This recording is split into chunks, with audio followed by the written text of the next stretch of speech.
નમસ્કાર મિત્રો, હું છું મીતા. અનસલી ફૂડ્સમાં ફરી એકવાર તમારું સ્વાગત છે. આજે આપણે પાઇનેપલ જ્યુસ બનાવીશું. પાઇનેપલને પ્રકૃતિએ ખૂબ જ સરસ રીતે ડિઝાઇન કરેલું છે. પૂરા વિશ્વમાં લગભગ જુદી જુદી 100 જાતના શેપ અને સાઇઝવાળા પાઇનેપલ મળતા હોય છે. તો આ ક્વીન પાઇનેપલ છે, જેનો શેપ થોડો કોન જેવો હોય છે અને ભારતમાં આ પાઇનેપલ વધારે મળતું હોય છે. પાઇનેપલ જ્યારે પાકી જાય ત્યારે એનો કલર થોડો પીળો થઈ જાય છે અને જ્યુસ માટે આ પીળો કલર એકદમ બેસ્ટ છે. પાઇનેપલને કટ કરવા માટે એકદમ શાર્પ નાઇફ જોઈશે. તો આપણે આ રીતે નીચેનો બેઝનો ભાગ અને એની ઉપરનો ક્રાઉન પણ કાઢી લેવાનો છે. અને હવે એની ઉપરનો જે કાંટાવાળો કડક છાલનો ભાગ છે તે પણ આપણે કાઢી લઈશું. પાઇનેપલને ગુજરાતીમાં અનાનસ કહેવાય છે અને એનો એક ગુણ છે, તે બાળકોના પેટમાં જો કૃમિ થયા હોય તો એનો નાશ કરે છે. અને આના રસમાં લીંબુ, મરી અને આદુ મિક્સ કરીને પીવામાં આવે તો ઇનડાઇજેશન એટલે કે અપાચાની સમસ્યા હોય તો એ પણ દૂર થાય છે. હવે છાલ ઉતારી લીધા પછી એની પર જે આ કાંટા દેખાય છે તે પણ આપણે દૂર કરી લેવાના છે.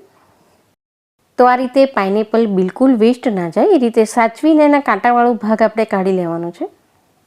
આ કાંટા જો ખાવામાં આવી જાય તો એનાથી ગળામાં એક જાતનો ચચળાટ કે પછી બળતરા ઉત્પન્ન થાય છે. એટલે પાઇનેપલ તમારે આખું ખાવું હોય કે પછી એનું જ્યુસ બનાવવું હોય, બંને હાલતમાં એના કાંટા તો તમારે દૂર કરી લેવા પડે છે. તો આ કાંટા કાઢવાનું કામ પણ થોડું મજા આવે એવું છે, એનાથી તમારો સ્ટ્રેસ પણ થોડો રિલીઝ થઈ જશે. કાંટા કાઢી લીધા પછી આપણે તેને કટ કરી લઈએ. તમને અનુકૂળ આવે એ રીતે ઊભું કે આડું ગમે તે રીતે તમે કટ કરી લો. હવે આમાં વચ્ચે જે ડાર્ક સર્કલ દેખાય છે તે ભાગ થોડો કડક હોય છે અને એમાં બિલકુલ સ્વાદ નથી હોતો. તો વચ્ચેનો ભાગ આપણે કાઢી નાખવાનો છે. પાઇનેપલની જ્યારે સિઝન ચાલતી હોય ત્યારે પાઇનેપલને આ રીતે સમારીને તેના ટુકડા કરી લો અને પછી ખાંડની ચાસણી બનાવીને એમાં મિક્સ કરીને તમે ફ્રીજમાં તેને સ્ટોર કરી દો તો લાંબા સમય સુધી તમે એને યુઝ કરી શકો છો. તો જ્યુસ બનાવવા માટે પાઇનેપલની ઉપરના કાંટા અને આ રીતે વચ્ચેનો કડક ભાગ દૂર કરીને આપણે તેના ટુકડા કરી લેવાના છે. અને આમાં થોડું આદું મિક્સ કરશો તો એનાથી જ્યુસનો ટેસ્ટ ખૂબ જ સરસ બને છે. તો અહીં આપણે ક્રશ કરતી વખતે જ આમાં થોડી આદુની સ્લાઇસ પણ મિક્સ કરી દઈશું. પાઇનેપલને હવે આપણે મિક્સર જારમાં લઈ લઈએ. એ થોડા હાર્ડ હોય છે એટલે આપણે તેને 2 વાર ચર્ન કરીશું. તો પહેલાં ફક્ત અડધો ગ્લાસ જેટલું પાણી નાખીને મિક્સરને એકવાર આપણે ચલાવી લઈએ. જ્યુસ બનાવવા માટે જો તમે થોડું પાકી ગયેલું ને પીળા કલરનું પાઇનેપલ પસંદ કરશો તો ગળી ગયેલા પાઇનેપલમાંથી રસ પણ થોડો વધારે નીકળે છે.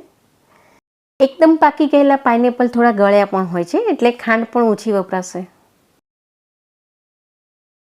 હવે જ્યુસમાં તમારા ટેસ્ટ મુજબ થોડો મરી પાવડર કે પછી ચાટ મસાલો મિક્સ કરી દો. અને 1 ચમચી જેટલો હું અહીં લીંબુનો રસ પણ મિક્સ કરું છું. અને આ સાથે તમારા ટેસ્ટ મુજબ થોડી ખાંડ કે પછી મધ મિક્સ કરી દો. હું અહીં 1 ટેબલસ્પૂન જેટલું મધ મિક્સ કરી દઉં છું. મીડિયમ સાઇઝનું એક પાઇનેપલ હોય તો એમાંથી 4 ગ્લાસ જેટલો જ્યુસ બને છે. ફરી એકવાર થોડું ઠંડુ પાણી મિક્સ કરી દઈએ. એકદમ ચીલ્ડ બનાવવો હોય તો અહીં તમે પાણીની બદલે થોડા આઈસ ક્યુબ પણ મિક્સ કરી શકો છો. હવે આ બધું જ સરસ રીતે મિક્સ થઈ જાય એટલે મિક્સરને ફરી એકવાર આપણે ચલાવી લઈએ. પાઇનેપલના ફાઇબર્સ થોડા હાર્ડ હોય છે. એને રિમૂવ કરવા માટે જ્યુસને આપણે એક સ્ટ્રેનરની મદદથી ગાળી લઈશું.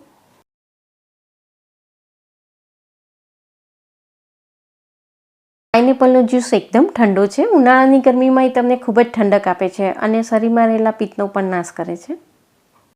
અને આમાં તમે થોડું આદું અને લીંબુ મિક્સ કરશો તો એ તમારી પાચન શક્તિ પણ વધારે છે.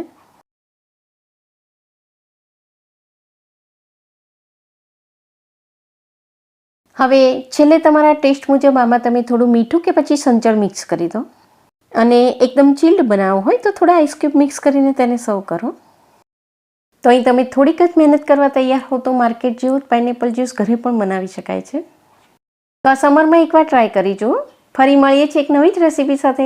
Thank you.